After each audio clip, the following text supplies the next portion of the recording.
we are conditioned to a view of human nature that everybody's trying to get the best deal. And that, of course, people aren't going to give if they don't have to give. Why would they? That's less for them and more for me. Why would they do that? So I have to force them to do that. Otherwise, they won't give. Well, that view of human nature, that we are all self-interest maximizing economic machines, that is a story. And in my experience, it isn't true. This conversation with Charles Eisenstein is about what the economic systems look like in the more beautiful world our hearts know is possible, which of course is the title of his groundbreaking, revolutionary book. And we dive into this. He's also the author of the book Sacred Economics, and his understanding of how our own economic system could evolve to create better, tighter community, a greater sense of reciprocity, and bring back a post-tragic version of community and tribe was absolutely beautiful and, in fact, changed the course of my life and changed how I'm going to do business forever. So stay tuned to the end of the podcast to hear how this conversation changed everything. And now, an uninterrupted podcast with Charles Eisenstein, brought to you commercial-free by Fit for Service and Arkadia, which Charles is going to be speaking at. So if you're interested, July 14th through 17th in Alpine, Wyoming, go to fitforservice.com/Arkadia and pay attention to the end of the episode to hear how this conversation evolved, how we're going to offer this revolutionary festival. The truth is that we're all the master, we're all the healer, we're all the mystic. Give it up one time for Aubrey Marcus. Charles Eisenstein, my brother, good to see you. Yep, good to be back with you, Aubrey. Yeah, for sure. So this whole festival that we're throwing, Arkadia was another name for kind of a second Eden, and we're really using it to mean the more beautiful world our hearts know is possible, which of course is the name of your incredible book that we've podcasted about and talked about. And the idea is to create also your language, an island of sanity, a place where people can gather together and find those magical synchronicities and anchor the kind of spirit of the more beautiful world. And so obviously you could talk about every aspect of the more beautiful world as you really did in your book. But today I was hoping we could just talk about how one of the fundamental structures of this world is how we exchange goods and services and how this whole thing works, which of course right now is mediated by cash money. But of course, in the more beautiful world, it could have a more beautiful solution. And so that's what I was hoping to talk with you about today. Yeah, I think that's as good an entry point as any to whatever wants to be said through us. Yeah, first I'll say, the Island of Sanity. I'm feeling like a really good anticipation for this festival. The water rises from many springs, and it's and I have the feeling of the water table is rising, and springs that had been dry are starting to gush forth. People who had been maybe immersed in the matrix are awakening, and something else is coming through them. And events like this are starting to happen. And, this is like, I just intuitively, not that, everything is perfect or whatever, but it's like that spirit is, the fountainhead of the event.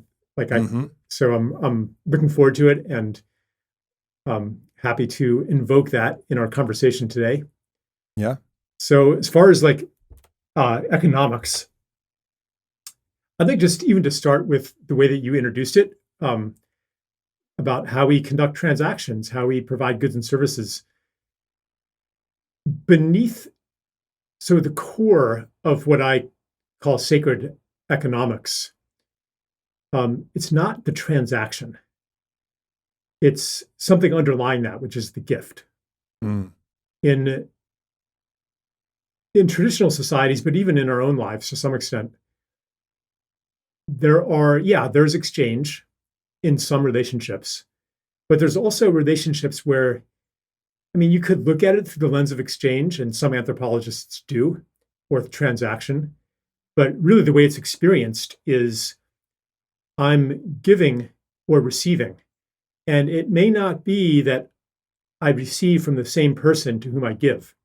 Mm. Or it might be that I give to somebody and receive something very, very different, like the relationship between a child and a grandparent. Mm. A grandparent is going to be giving a lot to the child.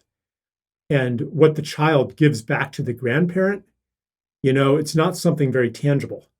But in fact, maybe it's the child's parents or the society as a whole who is giving to the grandparent in, quote, exchange for what the grandparent did for the community when they were in the prime of life. So I guess I want to really come to sanity. We have to, I'm not saying transcend the mentality of transaction or exchange, but what I would say is hold that as part of a much bigger picture. Right. And especially at a festival, like, just to hope I'm not talking too long, but at a festival, like what a festival actually is. It's a special time and place that is separated off from normal life and normal society, in which certain conventions are suspended. And you're therefore free to experience and express different parts of yourself than are available in normal day-to-day life.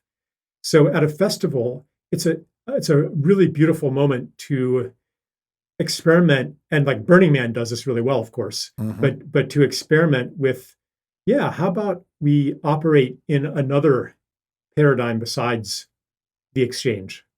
Right. Not that exchange isn't beautiful and sacred, but here's a different container.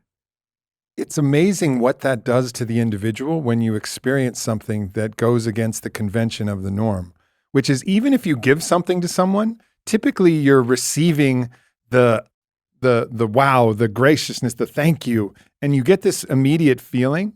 And I remember at Burning Man, we rolled up in our bikes, and it was this, music camp, and we all got out and we were just dancing our hearts out, just really like giving everything we could. And we could feel the energy of the dance area that we were in. It's no dance floor, it's all playa, but you'd feel the energy really like buzzing from our just heart pouring, sweat pouring energy. And we had all of our coats in a pile. So we finished, we expelled our energy, the music kind of shifted. we take all of the coats out, and there was somebody had gifted like 3/4 of a handle of Jim Beam, right? Which is not like a big deal, but it was kind of a big deal. We didn't have a bunch of alcohol with us or anything like that. So, and someone just slid it underneath our pile. We have no idea who it was. And we all knew, like, oh, wow, this was just a gift from some random person that we'll never know, in appreciation of our general energy that we offered to the vicinity. And that one moment, I've never forgotten it, and it shifted something. And hell, it's $14 of I don't know, not probably the best bourbon in the world, but it's $14 of this thing. But it made an impact like very few gifts ever have, because of the nature of it. And so that concept has really stuck with me, and I think it speaks to what you're talking about. Yeah, when there is always some kind of a return on some level. So when you gift, say, to a friend, you give something to a friend, it's not that mysterious how the return happens. Like, it's your birthday present, Aubrey, and then on my birthday, you're probably going to give me a present. Or, Right. Other people might see me give you a present and they might give me a present. Or in a community, someone might witness me doing something kind to somebody in the community, and then they're going to want to do something kind for me next year. But there's a mysterious element too, where you're giving into the beyond. Yeah. You're giving into the mystery. You're putting that bottle of Jim Beam under the coats. And then it's like, are you being witnessed? It seems like you're not being witnessed. But actually, traditional cultures understood that we are always being witnessed, and that everything we put into the world enters the community of being and comes back to us, because we're not really separate from the community of being. So this is what people experience at Burning Man all the time. Like Yeah. these marvelous synchronicities. The more you let go of trying to control the outcome, the more magnificent the outcome becomes. Not always easy, not always what you were hoping and expecting, but so often it's beyond what you were expecting, and you realize that your very expectations and hopes were limiting the range of your experience. Yeah. And I don't know if people are listening who are going to come to Arcadia. I'd love to kind of seed that, to come with that openness to the mystery of giving and receiving, that and of the synchronicities that align themselves when we let go of Yeah. controlling outcomes and controlling the return. Yeah. I have to make an acknowledgement that I'm certainly not proud of, but also haven't done anything to change. And I'm like one of those statistics of people who don't know their neighbors, right? And I don't know what the statistic is, but some high percentage of people don't know the names of any of their neighbors. And I'm actually one of those people. I used to know a neighbor, because they had a very funny last name and they were particularly friendly, and we got to know each other. But now they moved out and I don't know the new people. I wave to everybody. Obviously, like I can recognize them and their dogs, but I don't know them. But I wonder, even in this scenario where we don't really know each other that well, obviously we could do the traditional thing, which is invite them over. We could have a barbecue. But what would happen if all of a sudden we just went on a campaign where we just put random gifts and we have a little gated community. And if we just put little gifts from, talk about it like, I won't say the name of my neighborhood, but Swirling Brook East, that's from your neighbors at Swirling Brook East. And it was just a nice thing. I wonder how the neighborhood would start to think about neighbors in a different way. It feels like if that momentum was started, that our little community, even if we didn't know each other that well, we probably would start to want to. And that mystery of it and that kind of idea of like, wow, the neighbors are kind of starting to take care of it. It might really catch, just as a thought experiment. Maybe. Yeah. I mean, it would be an interesting, culture hack.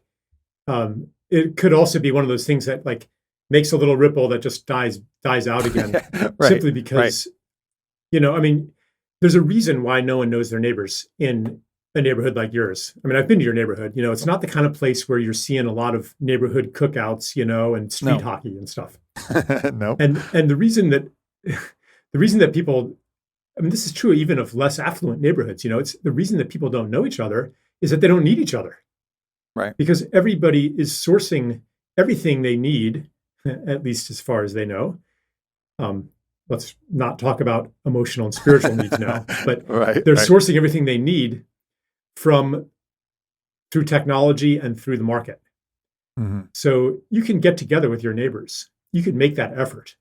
But underneath it, there's, well, why are we really doing this? Mm-hmm. I don't need you for anything.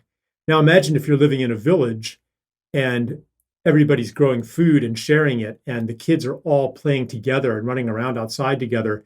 And the only entertainment available, the only music available is what you make yourselves in a group. Mm-hmm. Then you're going to know everybody really well. Sure. Because another thing, to know somebody, you cannot just consume together. That doesn't bring out your character. If you're creating together, if you're struggling together, if you're on a sports team together even, or a theater troupe, or you're surviving together, you're like, that brings out qualities of the real human being. If you're just consuming together, like, you can say anything and put on any fake persona and it'll fly by the radar because who cares? Right. So this is like, speaking of unmet needs, like one of our deep unmet needs is the need to belong. We actually have a need to know people around us and know their stories and to be anchored to a place. A place is not just a physical landscape. It's a social landscape. And we're missing that so much that that's an endless source of misery and addiction. Mm-hmm. And again, like one reason, just to bring the festival back, one reason that transformational festivals are so powerful is that they at least temporarily offer some sense of belonging, some sense of place, and some sense of co-creation. It's not quite just going to a performance and consuming the festival. You're kind of, just even by the way you dress, Yeah. you're Yeah. helping to decorate it. Mm-hmm. You're helping to contribute to the suspension of normality that defines the festival. And so this is, it's a little window of a more beautiful world, Yeah. of a co-creative world where joy and fun have a much higher priority than they do normally in our society. Yeah. Yeah, I think that was the impetus for the gift of the Jim Beam Under the Coats, is that we were contributing to that particular music stage by our dancing. Like that made the festival. That was, yes, we were consuming the music, you could say, but also contributing and in full reciprocity back to that whole environment by that. And so that was, surely the impetus of the gift. And that's the opportunity at all of these festivals. And I love how you bring that, the costuming and your energy that you're bringing. And also what you were previously saying, it reminds me, you were privy to a very unique event that we had at Fit for Service. We called it the Elemental Games, where we had 5 factions representing the 5 elements.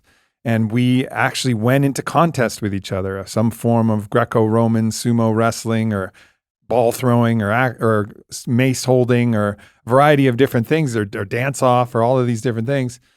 But what's interesting is out of all of the summits that we've had, that actually bonded us closer with each other and also with the people we competed against, probably more than anything. And we've done some really powerful things. We've breathed together. We've gone in temescals together. All of this is really effective. And I think one of the reasons why Fit for Service creates such a strong community is we do challenging things together and contribute to each other's, help each other go through challenging times. But that one thing actually stands out to me as the most powerful way in which, it was our dancing, it was our contribution, where everybody had to bring from their costuming to their contribution of energy, to their spirit of competition, to their dance, to all of it, to actually make this thing real, to make it feel like a real set of games. Everybody co-created and contributed.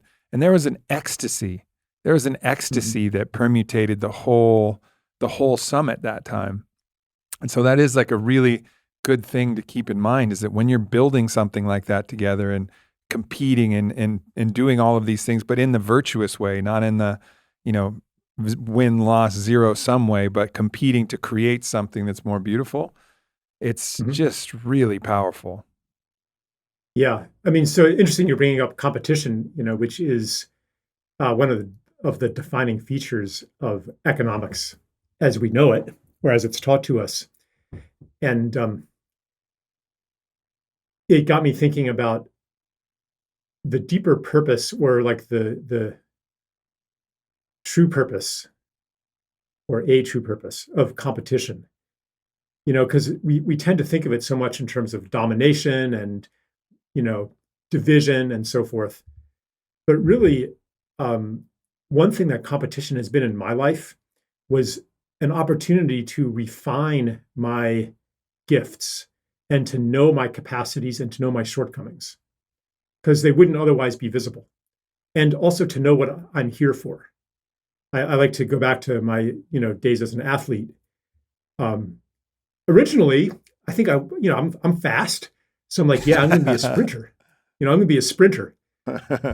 Well, competition disabused me of that notion, and it showed me that what I'm actually good at, which was distance running, like middle distance. Yeah. And if I had, tried to throw the discus or something like that, like, no matter how hard I worked at it, like we're different. Like human beings are different. I would never have thrown as far as Jay Kislak. Yeah. And no matter how hard he trained, he would never beat me in a mile. No way. And so competition but then, competing against people who are also good at what you're good at, then like it brings out part of you that is a kind of a training for life. Because ultimately, and this is one thing I was thinking about when I was when I spoke at that Fit for Service event. Mm-hmm. I was like, okay, this is fun and everything, but why are we doing this? And at first I was maybe feeling a little cynical about it, but I asked that question with curiosity. Why are you guys doing this? And it's like, oh yeah, this is a practice, Mm-hmm. for life, really. Yeah. Yeah, it doesn't matter which, team red or team blue, which one of them wins the competition. Mm-hmm. But it's preparing people to exercise that same capacity in something that really matters in the world. Yeah. And yeah, I mean, I could probably bridge this to economics. I mean, I guess that's actually standard economic theory, like the in a healthy market that's not distorted, which is already asking a lot, the best product wins. The one that serves the public's needs the most will be chosen, and it will prevail, and we'll have more of the things that are well made and serve health and well-being. And okay, we obviously see that there's a lot of problems today where, products that are harming ourselves, harming the environment, are very, very successful. And I mean, I could go into the economics of all that, but I guess I just want to affirm, like, before we throw the baby out with the bathwater, competition can have a bad name these days. Yeah. But Yeah. all things have their purpose. Yeah, it seems like there's virtuous levels of competition, which are actually inspiring the greatness out of both participants in a way. And I think of it like debate. Like you imagine a good debate where two people are really on the virtuous side of it, where they're really trying to explore and contest these different ideas. And I see them in my mind being like, that's a great point. I respect that opinion. However, let me counter with this. Have you thought about it this way? And then the other person's like, aha, I hadn't thought about it this way. But the issue I see with that is this. And then they're going back and forth. And at the end, something greater is created, a greater understanding, something greater. And then you contrast that with our political debates, which is like, how much shit can you talk about the other person? So you're actually just degrading each other until the person who wins is the one who's the least degraded. And that can be obviously beyond debates. It can be with products. It can be with services. It's like there's the virtuous side and then there's the degraded side. Right. Yeah. So in a good debate, both parties are actually serving something besides defeating the other one. Right. They're serving the truth. And if you want to just win the debate, then like you can say any kind of unfair thing, like jump on somebody's slip of tongue, try to make them look bad, and yeah, I've won the debate. But like we recognize and are repelled by that kind of viciousness, which, like you said, is like rife in our politics. Right. And competition too, like to like invoke the Greek ideal.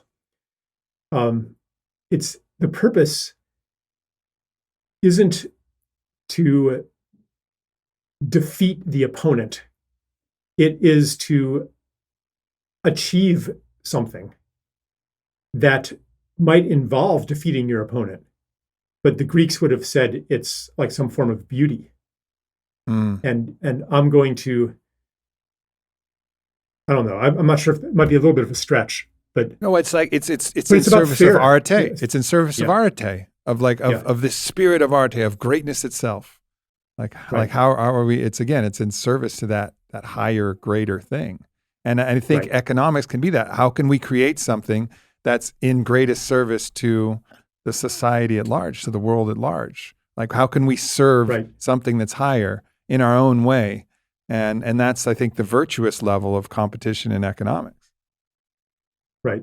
Because if your goal is to win, then you might as well cheat. Right. Which is what we see now. Win at all cost. versus a bigger perspective of winning. Yeah. Let's shift gears. Let's shift gears real quick because I want to talk about the difference between. It feels like we have a divergence of courses. There's two different options that are kind of on the table right now. One is decentralized cryptocurrency.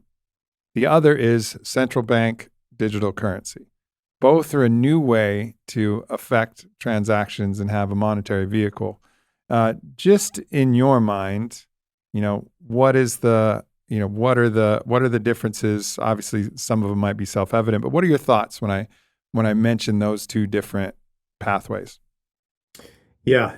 So my first thought is, how conversant are the listeners in even what these things are? Like, some people are probably deep down the rabbit hole, and other people are like, what? So Sure. I feel like we probably I'll just like give a really brief, summary of what. So central bank digital currency is electronic money. Now, like you say, but hold on, like, money's already electronic. I mean, except for cash, most of my transactions are already done electronically and tracked, by the financial system and by the government. There's a record of every transaction. What's the big deal? And what's the difference? The difference is that if we use a central bank digital currency, then we do not need to go through banks or credit cards, debit cards, because everybody has an account with the central bank, with the Federal Reserve. Today, only banks and financial institutions have accounts at the Federal Reserve. Mm-hmm. So basically, it's like everybody can do what only banks can do right now. And that seems like, you would have no more credit card fees, like it would make transactions a lot cheaper and more efficient. There's like a lot of good technical reasons to have central bank digital currencies, but there's danger too, and it's called programmable money. And so basically you could say we have food shortages. Well, you could have rationing built into the money system where you're only allowed to spend a certain amount of money on food, or only allowed to buy a certain amount of gas to fight global warming. Or if you have, say you're a spreader of disinformation, your access to funds to the ability to create transactions could be curtailed. If you have an alternative, like, for example, cash, which is a central bank currency, you don't need a bank to use cash, or you still have banks and you still have other kinds of money, then it's maybe not so terrible if the Federal Reserve cuts off your central bank digital currency. But the real danger is that these become exclusive, and that you have no choice, and that therefore your entire economic life is subject to essentially censorship, to a kill switch. So it's part of a program of social control that would install a kill switch on your automobile as well, and maybe even your front door, and your internet connection, all contingent on your good behavior as defined by the authorities. So if we had a fully enlightened government that really embodied the will and aspirations and conscious evolution of the entire people, maybe it would be a good thing. But obviously, we don't have that. In fact, it would be more the opposite. So in this context, central bank digital currencies, I think, are really dangerous. So the alternative, so like a lot of the problems with our current system of exchange can also be solved by decentralized digital currencies. For example, so Bitcoin's actually a bad example, but maybe some of the things built on Bitcoin and then some of the other cryptocurrencies allow instantaneous, almost zero cost transactions across the world. So it solves some of these technical problems. Like second and third generation cryptos are, they've solved a lot of these problems. But, oh gosh, this is going to get even more involved if I'm not careful. there's the question. So there's this kind of naive ideal of decentralization, which says that we can avoid the messy politics of human decision making by exporting onto an algorithm monetary policy. And that kind of sidesteps what is one of the fundamental questions of our time, which is how do we make decisions together? How do we come to agreement? How do we implement come to collective choices and implement them so that we create together? How do we come into coherence? So what I'm really interested in, it's not decentralization, it's not centralized digital, currencies, but it's something, a third thing, where we develop new ways of decision making. And some of the crypto projects are really, it's the governance. Their governance issue. They're really developing like innovative ways of you could call it monetary policy, but of deciding like how much currency should be issued and to whom and how. Because money is never value neutral. It's always connected to political and social authority. Always has been, even in the days of gold and silver. So I think we need to embrace that truth, that the creation of money is a sacred function and return it to that. But anyway, that's like a little snippet of my thoughts on it. I wrote an article about it a month or two ago. But yeah, I mean, this gets really detailed. This could be, we could have like a week-long conference on this topic. Well, I appreciate how you actually broke it down and gave like a good foothold for us to understand, both different sides and then possible third way. I think one of the things that I've seen that I've really loved looking at is there's a social platform called Zion that's built on Bitcoin Internet 3 technology. It's actually built on transactions of sats that go back and forth, and that's how the information is encrypted, which is top-level encryption, because that's part of what cryptocurrency is the encrypted ability. So it's safe, secure in that way, but also because it's already working with microtransactions between people, that actually, you send it and then you get sent back. So it doesn't actually cost you anything. It's just using that. But you have the ability to send a little more if you like. So let's say someone posts something that you really like, a tweet, for example, that you're like, man, that was really thoughtful. Like that really impacted. Instead of just writing a comment, which with a zero amount transaction, you just add a little more to that. Like, hey, thank you. Like that was meaningful. And then the creator could say, hey, thanks for your comment back. And just as easily as that, just transact a little bit more. So there's a way built in without having to go to like, hey, what's your PayPal? Let me send you $5, which is so awkward, to do if you're going to do it. But it's just built in, and it's built into, it makes things like, I know you're very fond of this kind of idea of like a gift value of a video that you create. I know that amazing video that you and my other brother, Ben Stewart, made, you just had a donation up there. And so many of the things you do say, yeah, if this is something that you appreciate, here's an opportunity to donate. And it's kind of reevaluating the model. It's what actually, we do with our yoga studios, Black Swan Yoga. They're donation based. And it seems to be like part of the model, but the ability for these, next generation cryptocurrencies or first generation in this case that I was talking about, to just easily be able to allow money to flow back and forth so that we feel like we're supporting each other in kind of in a more beautiful way. That got me really excited when I saw how easily that could actually happen when deployed in a social media platform or a video hosting platform. Yeah. I think that in the digital realm, at least, the only natural business model is gift, because it doesn't cost anything to create the second copy of a digital creation, or the third copy, or the millionth copy, where the cost is very, very tiny. whether, one person downloads my video or a million, it doesn't cost me any more. So how can I charge for that millionth download? Like I've done no more work. Mm-hmm. And the way that commerce as we know it has continued in the digital age is through artificial scarcity. Like I could let you have it pretty much for free, but I'm gonna keep it.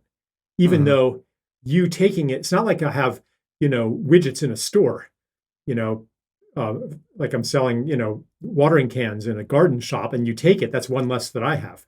If you download my video, that's not one less video I have on my server. It's because the natural price point of something with zero marginal production cost is zero, content creators, and we're talking the corporations, Disney and so forth, what they do is they create artificial scarcity with DRM systems and paywalls, and subscription models and stuff like that. And it's like, withholding something that could be free. I mean, we could have incredible abundance, right? But we create artificial scarcity. And that is the template for the physical material world as well. Our whole society runs on artificial scarcity. We could be in incredible abundance if we stopped trying to control so much.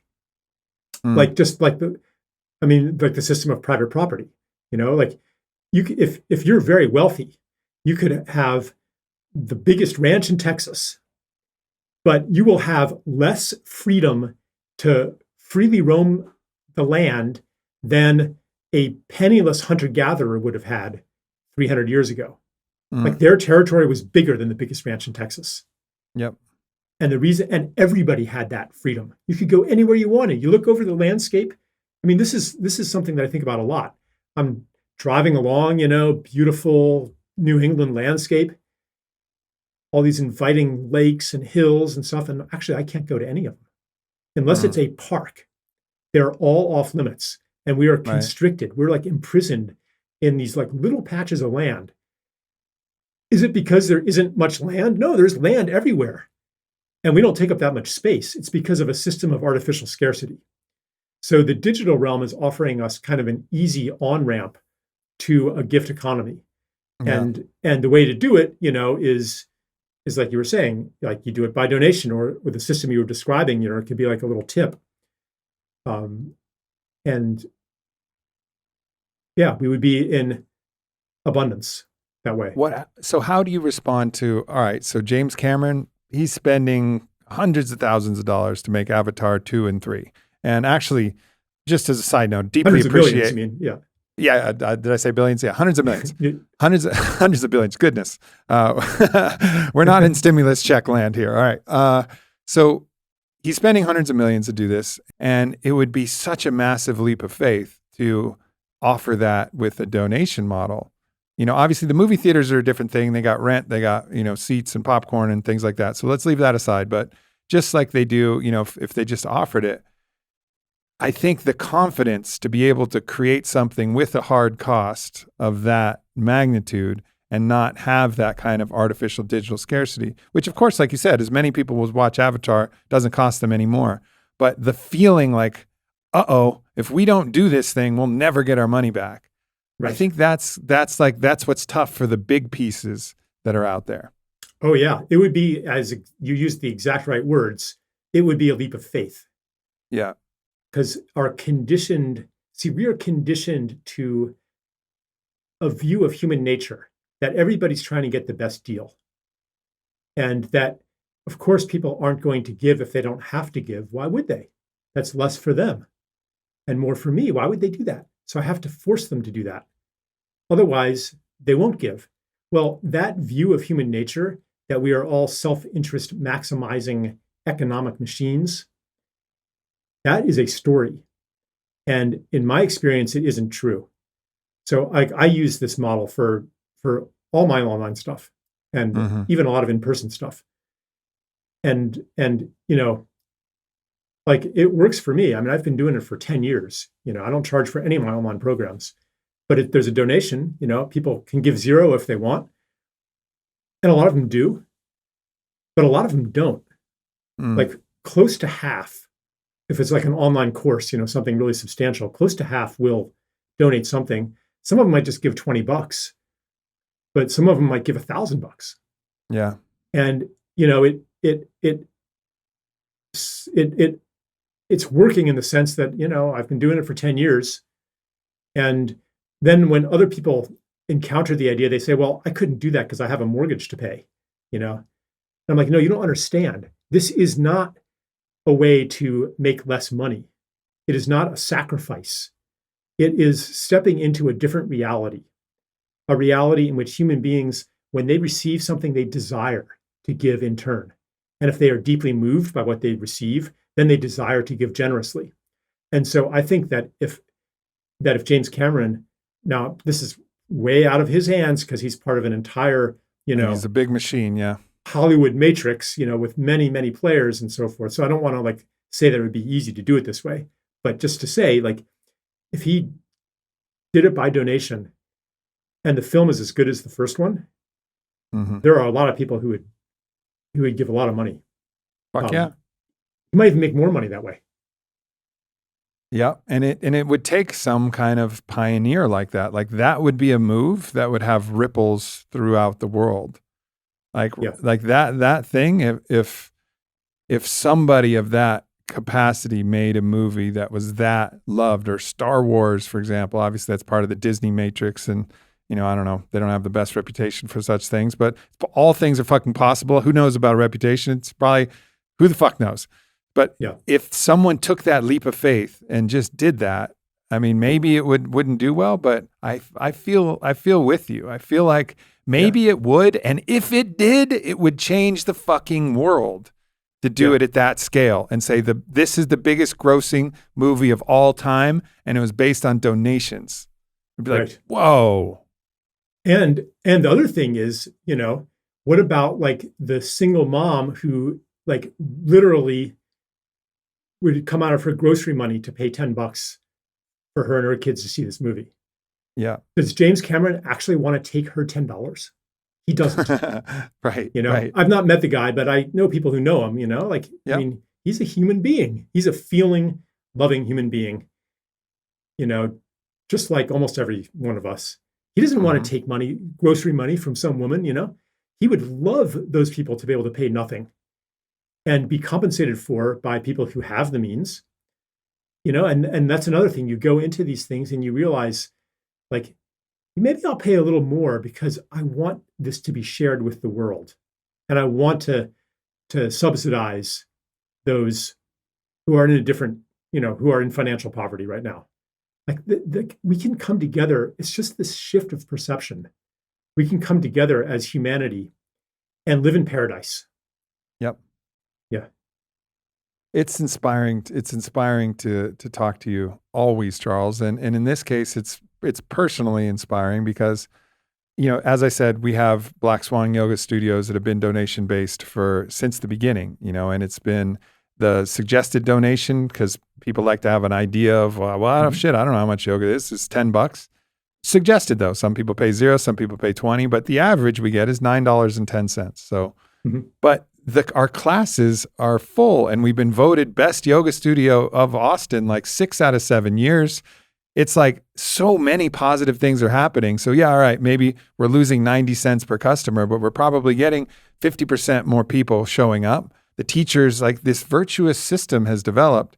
But even with that success personally, I still feel that little flinch that comes from my conditioning in ways in which, more things that I do could be donation based. Now, of course, with Onnit, you got bottles and capsules and things, and it's hard goods, and it's very difficult in a hard goods world to have donations. But in a lot of the different the aspects that I'm dealing with, there's more that I could push into that.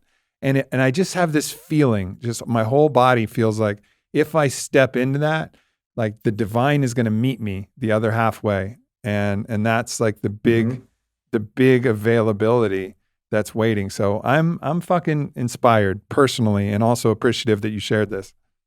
Yeah, it's the divine steps in. You said it's just like what we were talking about at the beginning, with Burning Man and the synchronicity.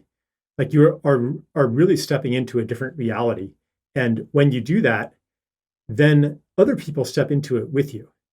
And that old view of human nature as, selfish, self-interest maximizers is no longer true, because you're with your trust in the generosity of others, you invite them into that generosity.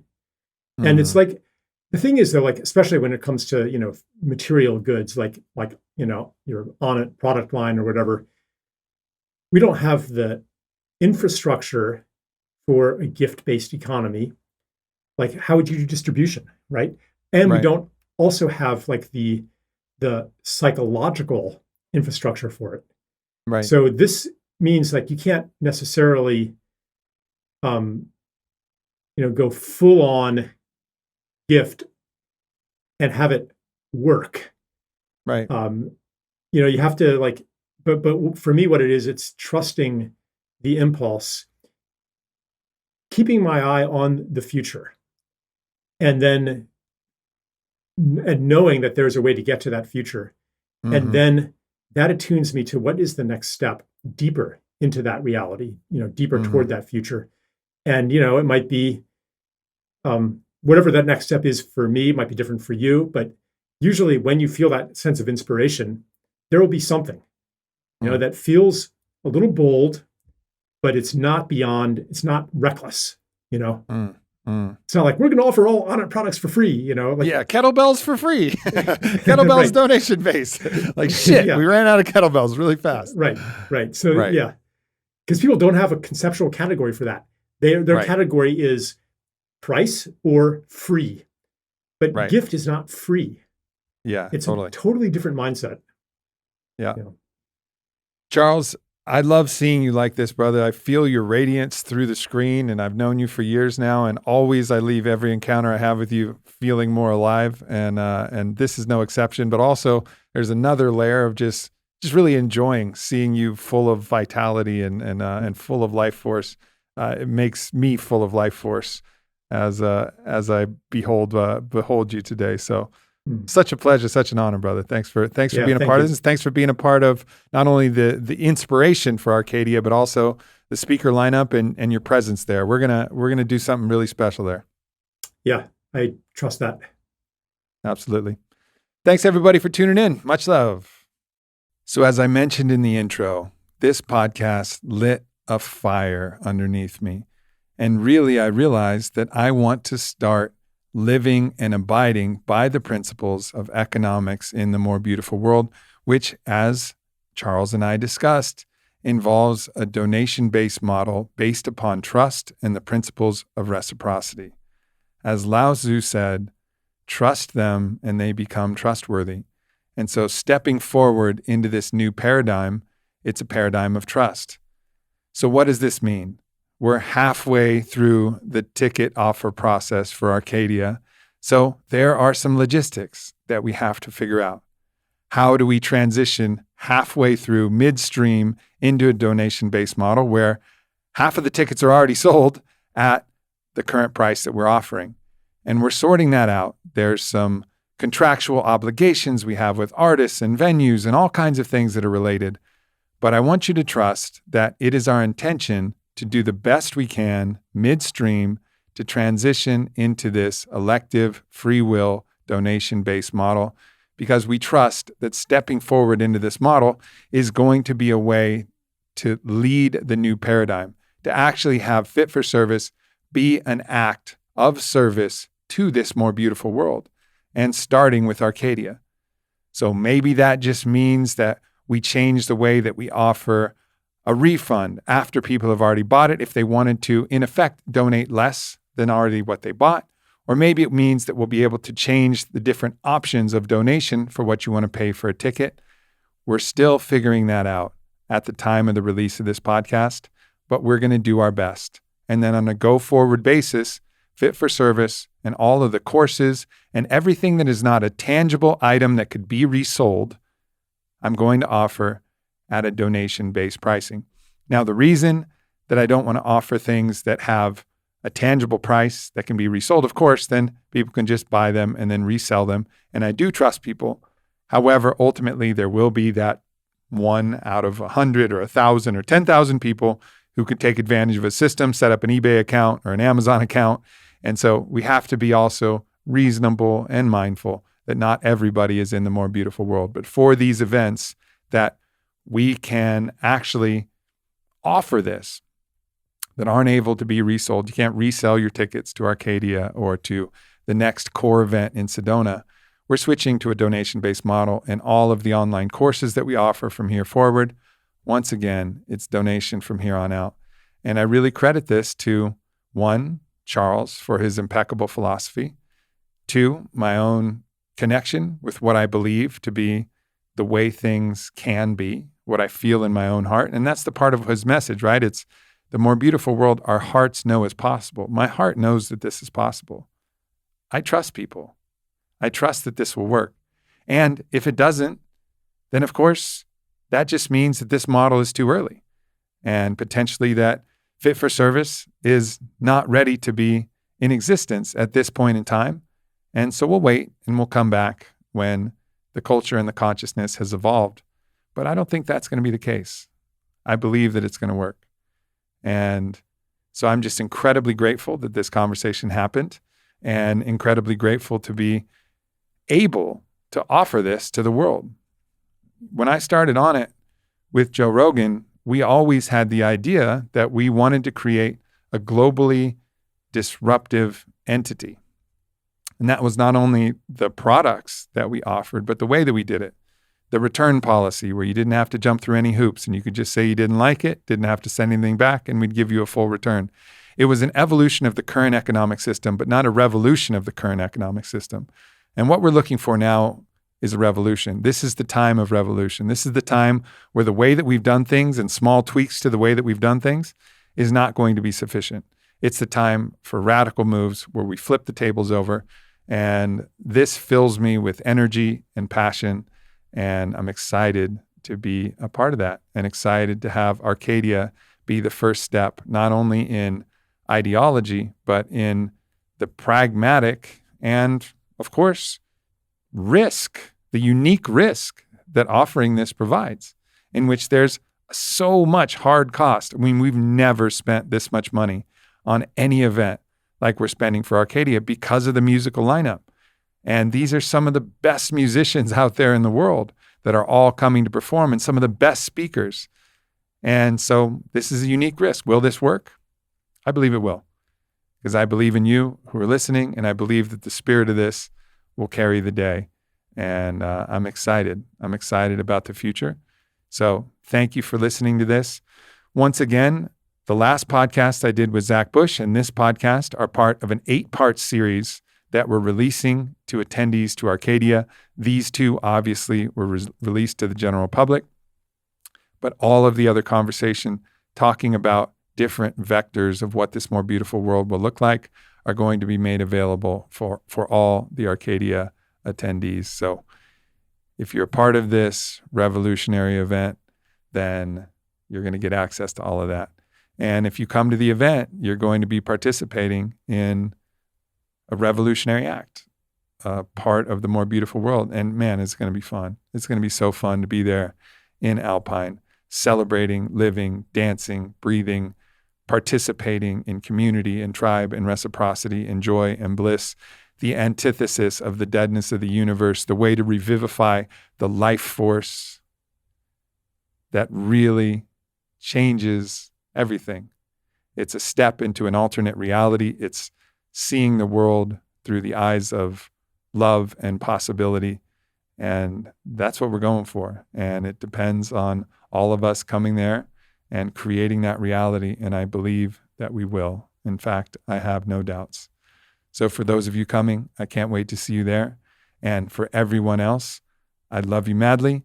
And I look forward to continuing to share the ideas and ideologies about how all of us, no matter what events we attend or don't attend, that we can just carry some of this ethos in our own hearts, because that is what will change the world. So once again, if you're interested in attending, go to fitforservice.com/Arkadia with a K, Arkadia, and check it out.